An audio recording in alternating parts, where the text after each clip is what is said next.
বিচার চাই মানে চাই, আর বিচার করতে আপনি যদি আমাদের মারতে চান সামনে এসে মারবেন, তারপরে সবাই পিছন থেকে আক্রমণ করে মারতে আসবেন না। শহীদদের রক্তের সাথে গাদ্দারি করেন না। একটা কথা বলতে চাই, আমার ভাইয়ের রক্তের সাথে যদি বেঈমানি করেন, খোদার কসম করে বলছি কাউকে কোনো ছাড় দেওয়া হবে না ইনশাআল্লাহ। আমরা ছাত্র জনতা একসাথে হয়ে আপনাদের নেত্রীকে দেশ ছাড়া করেছি, তো আপনারা আবার আমাদের বাধ্য করবেন না যে আমরা যতটুকু সহমর্মিতা আপনাদের প্রতি দেখাচ্ছি এইটাও যাতে মানে বাদ দিয়ে আপনাদেরও দেশ থেকে বিতাড়িত করতে হয়।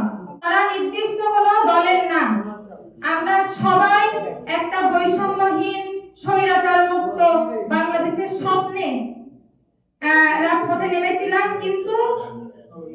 কিন্তু আমরা দেখতে পেয়েছি যে আমরা যে স্বপ্ন বাস্তবায়নের আকাঙ্ক্ষায় এই আন্দোলন করেছি সেই স্বপ্ন কি আমাদের বাস্তবায়ন হচ্ছে না।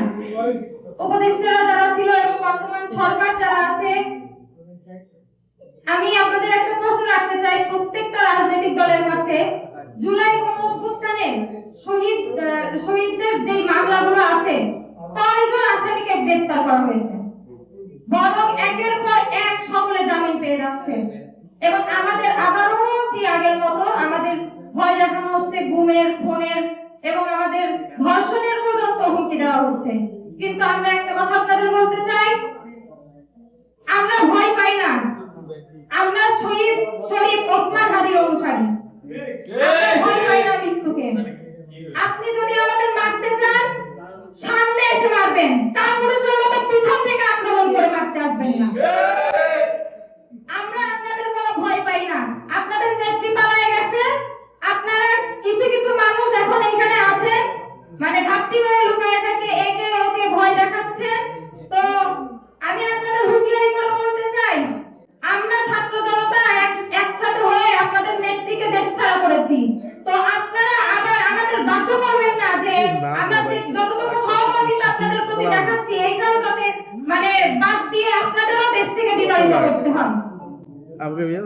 তো আমি আজকে এই সংগঠনের সকলকেই আমি ধন্যবাদ জানাই, এবং এই সংগঠনের সকলের প্রতি আমার দোয়া থাকবে তাদের উত্তরে যেন আগামী প্রজন্ম আরো ভালো কিছু করে, আমরা যেন একটি ন্যায়ভিত্তিক রাষ্ট্র এবং ন্যায়ভিত্তিক বাংলাদেশ বিনির্মাণ করতে পারি, সেই দোয়া আমাদের প্রতি আপনারা করবেন।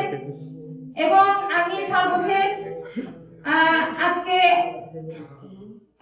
পাবলিক প্রসিকিউটর সাহেব আছেন, তার কাছেও আমি বিশেষভাবে অনুরোধ করছি, এখন পর্যন্ত অনেক আসামিরা ঘোরাফেরা করছে, অনেকেই জামিন পেয়ে যাচ্ছে, তো আপনারা এইটার প্রতি একটু দৃষ্টি আকর্ষণ করুন।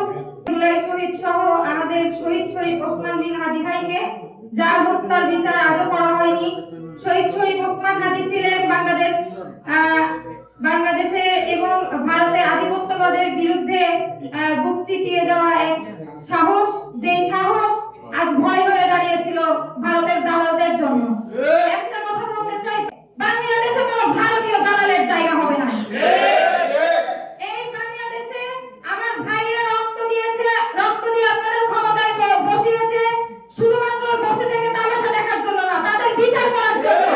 তাদের বিচার চাই মানে চাই, আর বিচার করতে হবে, এইটাই আমাদের শেষ কথা।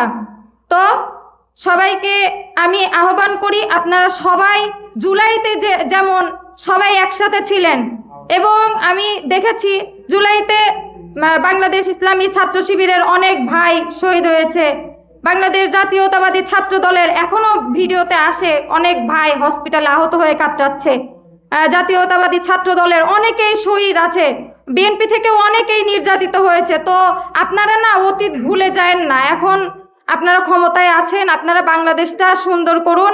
আপনারা মনে রাখবেন ওই শহীদদের জন্যই আজ আপনারা ক্ষমতায় বসতে পেরেছেন, তো ওই শহীদদের আপনারা ভুলে যায়েন না, শহীদদের রক্তের সাথে গাদ্দারি করেন না। একটা কথা বলতে চাই, আমার ভাইয়ের রক্তের সাথে যদি বেঈমানি করেন, খোদার কসম করে বলছি কাউকে কোনো ছাড় দেওয়া হবে না ইনশাআল্লাহ। সবাইকে এক থাকার আহ্বান করছি।